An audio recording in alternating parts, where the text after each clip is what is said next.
Hello Africa, I am Asefuah, your host on today's edition of AAU Talks on AAU TV. Today we will be discussing the higher education space in the Gambia and the role of International Open University, the Gambia. After the break, I'll introduce my guests and we'll delve into this discussion. My name is Dr. Violet Makuku, a quality assurance expert with the Association of African Universities. The Association of African Universities is here with the African Quality Rating Mechanism, internal institutional evaluation tool that can help you improve the quality of higher education, whether it is in teaching and learning, in ICT, in infrastructure, financial management, university management, and all the other aspects whose quality should be monitored in the university. Kindly follow the provided links for you to understand more about the African Quality Rating Mechanism, institutional evaluation process, and also to get hold of the form that you can use to express interest. AAU, the voice of higher education in Africa. Hello, welcome back to this edition of AAU Talks on AAU TV. Today we'll be discussing the higher education space in Africa, and the higher education space in Africa with the focus on Gambia and the role of International Open University. I am Asefuah, your host, and today with me in the studio to discuss this topic is former Honorable Dr. Mariama Ceesay. She is a former Minister of Higher Education and Scientific Research in the Gambia, and she's currently the Vice Chancellor of the International Open University. Madam, welcome to the show. Thank you very much. Nice. Thank you very much. Thank you. Thank you. So, Doc, would want to know a little bit about you. So, can you tell us a little bit about you? Yes, my name is Mariama Sarr Ceesay. A Gambian, born in the Gambia, bred in the Gambia, and I studied everywhere in the world. First, went to Nairobi to do a first degree, then proceeded to New Zealand to do a second degree, and then all over the world. Nice. And the United States and UK. And I'm a policy analyst, data analyst. Okay. And I worked both at the international and the local level at the Forum for International Women's Educationalists in Nairobi. Then I came back before the tenure and then stayed on. Then married with 4 boys. Nice. Yes. Congratulations. Thank you very much, Frank. Yes, Thank please. you. So, Doc, you seem to have an extensive knowledge of higher education in the Gambia, and we need your expertise to help us to understand the scope and the terrain in Gambia in terms of higher education. Now, what would you say is the state of higher education in the Gambia? Let's start with a short historical background. Okay. When I came back home, I was engaged as a consultant in the Gambia to draw up the roadmap for higher education in the Gambia. You know, initially it was one ministry called Ministry of Education, where you had tertiary as part of the ministry. Okay. But in 1999, the Commonwealth Secretariat came and wanted us to give a recommendation of starting a university in the Gambia. To be honest with you, at that time, I thought we were not ready. But I did the consultancy and then gave my recommendations, and the whole process started. So in 1999, the Ministry of Higher Education was set up.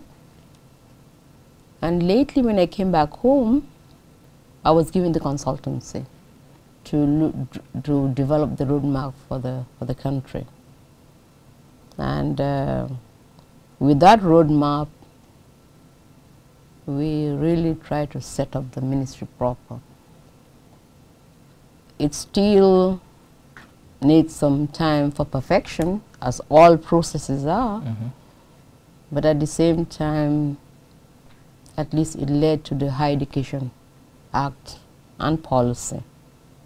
But the state of higher education in the Gambia is a recent phenomenon. Okay. It's a very recent phenomenon. Where you think of East Africa, South Africa, Ghana, for example, most of our students used to come to Ghana for their higher education, Sierra Leone. But higher education in the Gambia is a very recent phenomenon. That I think the time was due.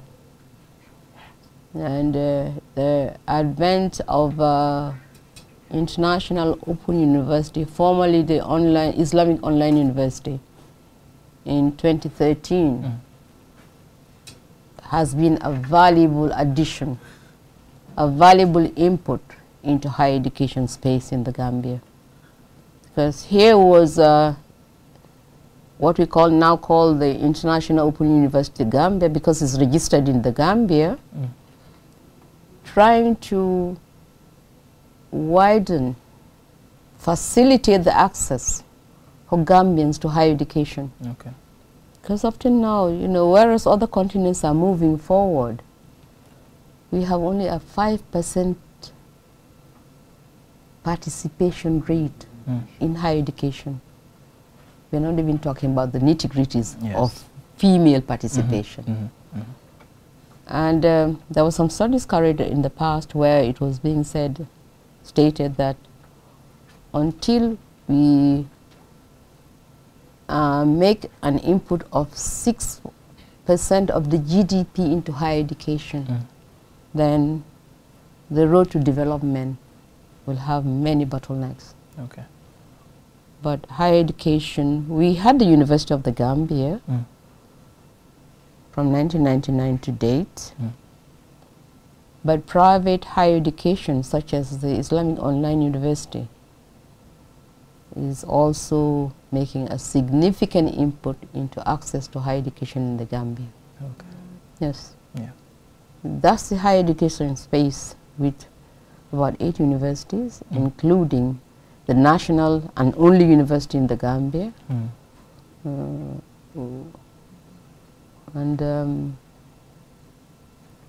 the impact is being felt already. Wow. Wow. It's already being felt. Wow. And if you take a survey of what we hear from the government side, from the side of the students, and internationally, because we're in about over 220 countries, then it's very encouraging that in spite of the, how many years? 5 years of existence in the Gambia, already impact is being felt. And that's encouragement. That's it. That's a great encouragement, especially in higher education. Especially in higher education. In the Gambia, we were given an operational license. We're still trying to pursue the ultimate at the end of the process in terms of getting full recognition of higher education, both at the level of the country and globally across the 5 continents where we are operating to date. Okay. Yes. Okay. That's wonderful. So as we just learned, the International Open University was formerly the Islamic Online University. So tell us a little bit about the International Open University. Formerly Islamic Online University, there has been a name change. Remember how Islam has been equated with terrorism? Yes. And up till now. And most of the time you have things, resources blocked, especially in American banks and other institutions. And but it's also open for everybody. Muslims, non-Muslims, Christians. That's how open it is. Okay. But also to women. Mm-hmm. For a long time we talk, we decide, but women, we decide on behalf of women, Mm-hmm. and not women deciding for themselves. Yes. But also, you know, for a long time, those who are graduating from the madrasas, Islamic schools in the Gambia, they just graduate and that's it. No, they don't have the necessary skills, including communication skills. Mm-hmm. You know, the medium of instruction is in English. Mm-hmm. The medium of communication is also in English at the workplace, place of employment. And it was high time that we tell the whole world, including Gambia and Ghana, that this is an open university. It has not changed the vision and the mission of providing quality higher education, especially for African brothers and sisters. Mm. That is why the 1 million scholarship is starting right here.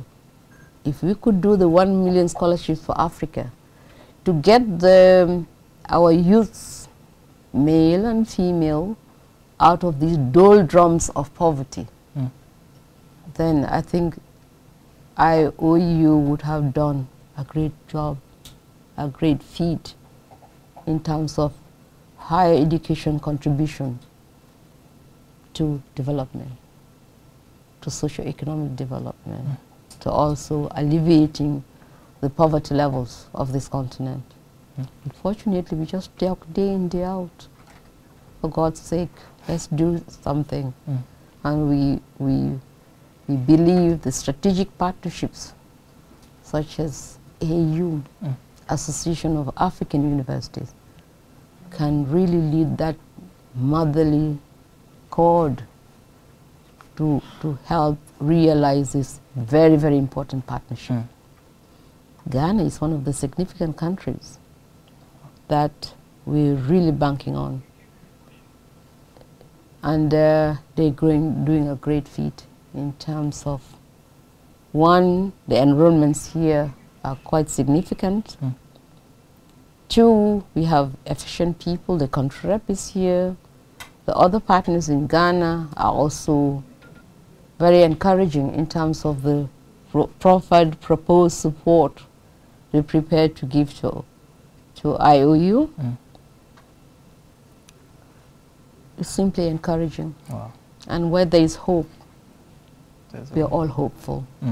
Yes, but let's concretize all these support and hope concretely, so that at the end of the day, we're counting not only the cost, but the successes. True. We're counting the impact. Ghana is a very significant country for AAU.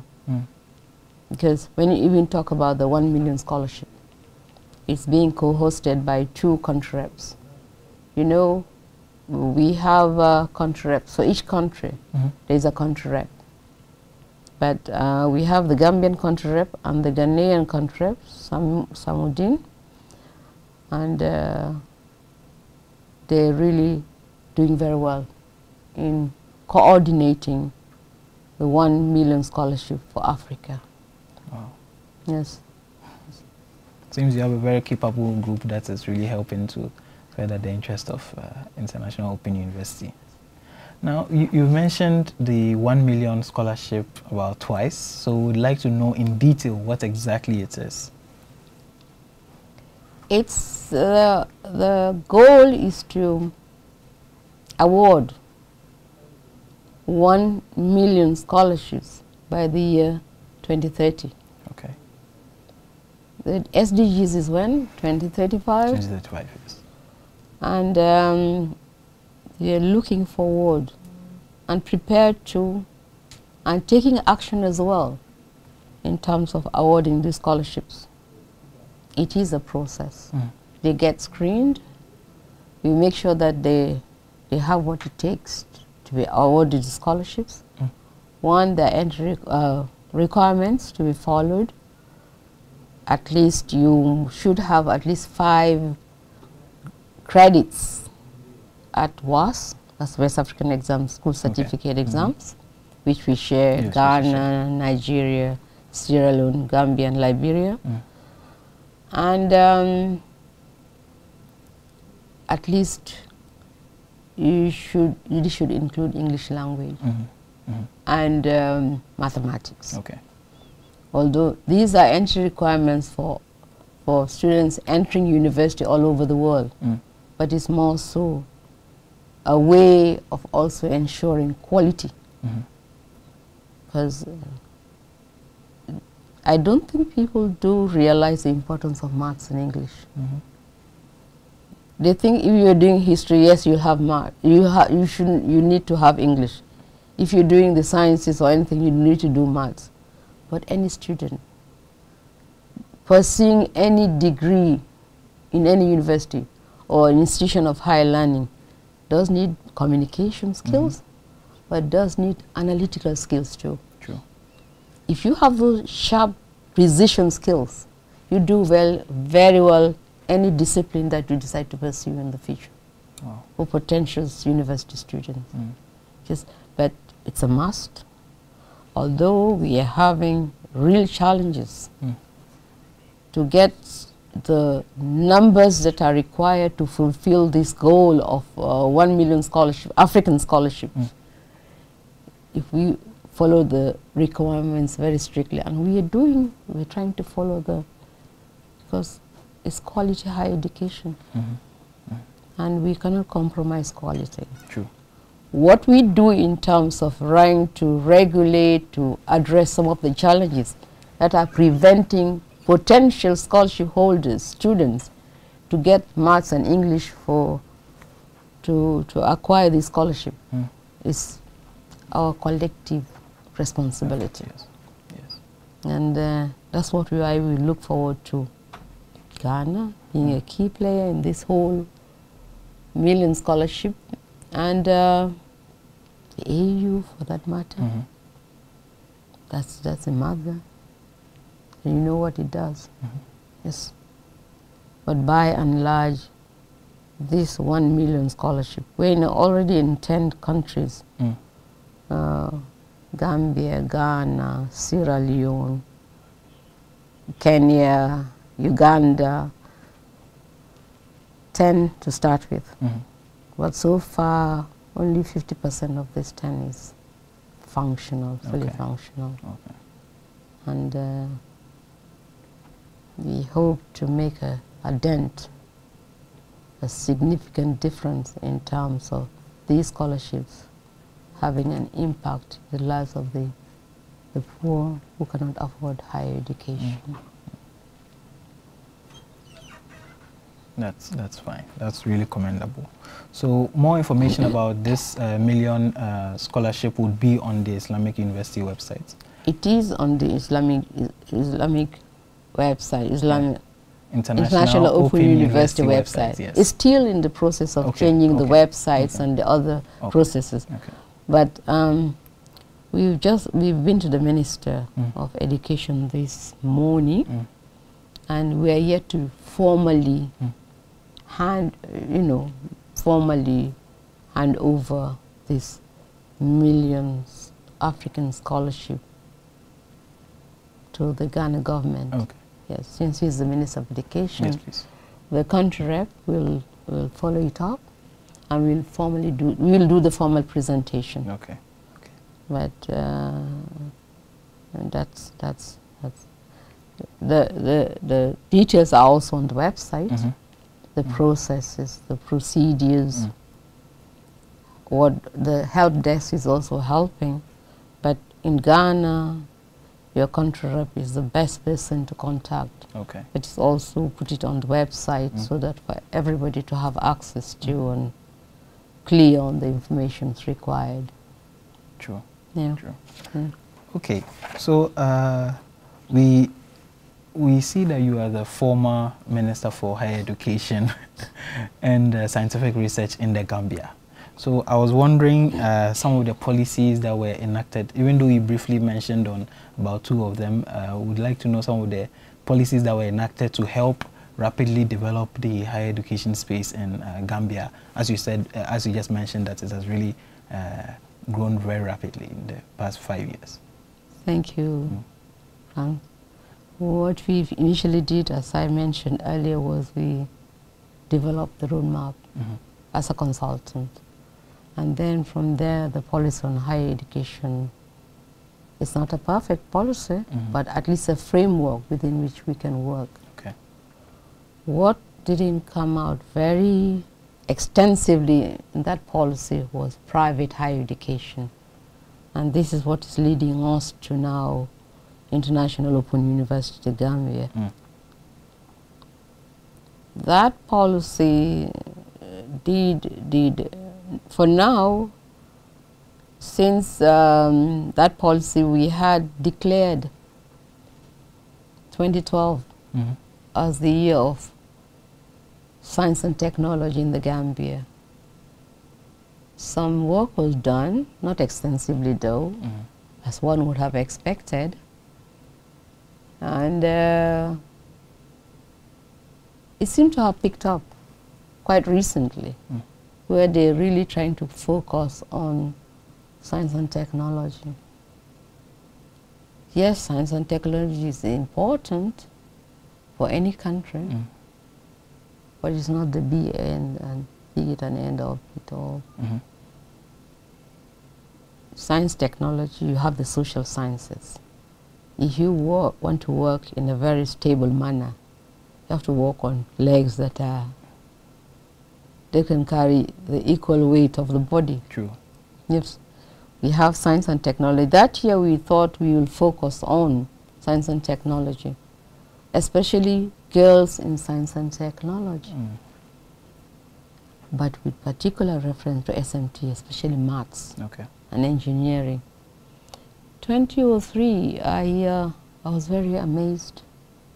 That's why earlier I was mentioning the importance of maths for critical thinkers, people who can analyze.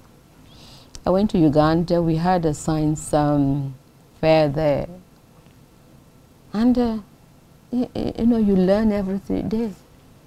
There was a student, a Form 3 student, a girl, using biology, you know, the blood circulation system, to explain why there are bottlenecks in the transportation system of Uganda. Wow. I said, we have it all. Girls also have it all. It's just being given the push. Opportunity as well. Exactly. The conducive environment where they can really excel. We all can excel. You can excel, I can excel, you know, but that conducive environment to give them a push is very, very important. You know, for all the world, I never associated the blood circulation system in biology to transportation.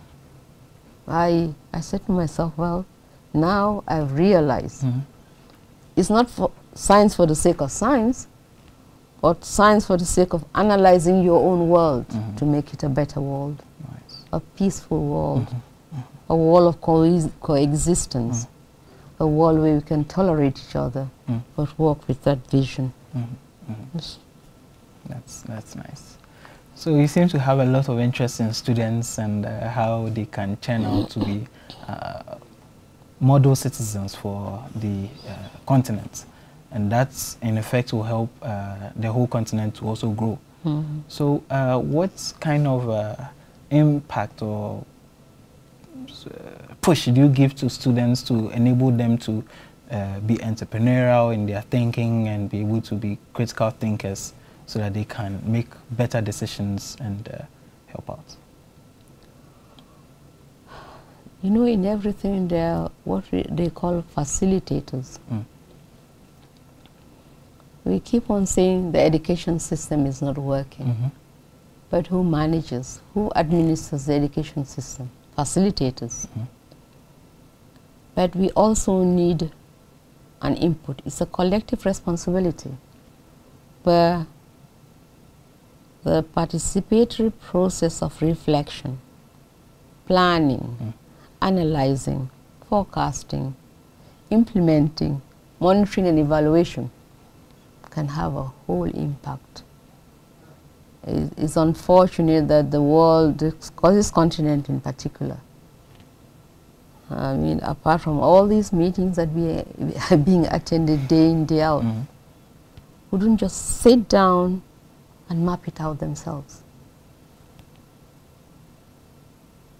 and come up with very concrete plans. But the power of communication is also being left out. With these students, they have the most vulnerable group in terms of that age stratum. They need to be communicated to. They need to be guided. They need to be, you know, told, channeled into what we need for this continent. And it's not a one-off thing. It should be a consistent, perhaps aggressive way of just putting it in them, attacking to help them keep up the vision of developing this continent. The back way is not, that's a deadly grave for. Very. Deadly, that's a graveyard. Sometimes it gives me sleepless nights when you think of the numbers that have perished in that Mediterranean Sea. The numbers of people languish in Libyan jails, and the world is turning a blind eye on it. I wish we get up and do something about it. But let's communicate to our young people. Let's communicate to our youth. You know, sometimes you watch these capsized boats and women and babies in them. I said, no. What are we doing as a continent? What are we doing to our youth? Government cannot create jobs for everybody. But at the same time, let us create job creators, not job seekers. Seek job where? Perish in the Mediterranean Sea? Or make them have the confidence, self-confidence in them to say, hey, if I create that and sell it, I can make a decent living. It will keep me off the prisons or off anywhere where, you know, troublemakers are taken to. If I can do that, I can teach the others to be equally entrepreneurial. The dignity that you do your work here. Most of our youths go to the West. What they refuse to do at home is worse than they're doing in the West. But we have to communicate. We have to hit that psyche on them and keep on telling them, you can make it, and you can make it better where you are. You can make it better where you are. It's not the El Dorado anymore. I mean, maybe in those colonial days it used to be rosy when they needed the labor that was supplied, especially from the Africans. They don't need them anymore. See how the people from Lebanon were being hided and kicked out, and I think let's go back to the youth. Communicate to them, help them think. They're very vulnerable and they easily carried away. Get them the skills they require. Language skills, those are communication skills. Once you can communicate, you can go a long way. To teach them to communicate as well, because if they have their problems and keep it to themselves, a slightest iota of something can whisk them out. Yes. But they can use their hands. They're very intelligent. Go to the average outside, you know, be it Kenya, be it here, and you talk to the people whom you think are the dregs of society. You know, you talk to them and they easily come around. And they're very proud to show you that what they've done in the next month or so. See how important communication is? Let's communicate to our youth. Let's help them, let's guide them, or tell them the potential is greater here for themselves, for their families, for their communities. and for the African continent, and even for the whole world at large. True. True. Yes. True. Let's communicate to them. Good. Well, I have a very firm conviction that the more we communicate to them, the more we get them around, the more we'll save them from the El Dorado that they're thinking it's rosy, the grass is green on the other side, only to meet the wasteful death. True. True. In the desert, in the Mediterranean, and being herded in like animals. Libya, what is Libya? An African continent. Yes. But then they more consider themselves in the Arab world than anything. True. That's true. Do we deserve to be put in prisons and treated in a very dehumanized manner? We just need to talk to these people and tell them, come back to where you belong. True. And we can make a better world. True. True. Okay, Dr. Mariama, it's been a wonderful discussion today. We're just wondering if there are any last words you'd like to say to the whole of Africa. I would first of all solicit the cooperation of the leadership of this continent. The leadership has a lot to account for. Sometimes I look at it as if it's taking one step forward and 10 steps backwards. Because a leader comes on board and you think you're also all hopeful. And then we move from bad to worse. And with that leadership, the youth is getting more disgruntled. Some of them try to air it out in the wrong manner. Go out in the street, destroy vehicles. And but if only this corporate responsibility was being seen through the effective contribution of the parents also, it can make a whole lot of a difference. You see, it's not one man show. The leadership has a lot to be desired in terms of how they really trying to look at what's happening in the Mediterranean. Nobody's saying anything. I've not heard even Ghana itself say anything about the, I mean, the papers are there, that's the news, the social media. But can't we get up and do something about it? That's the leadership. But the parental responsibility also has a great role to play. Yes? You know, our grandparents have done a lot. Our parents have done a lot. But we are losing out in terms of that parental responsibility. The school cannot take the place of the family in terms of bringing up these children. If you abdicate that role to the school, the school is just a microcosm of society. And to this whole continent and to the whole world, we really need to play our rightful roles and create this peaceful world that we've been looking for. True.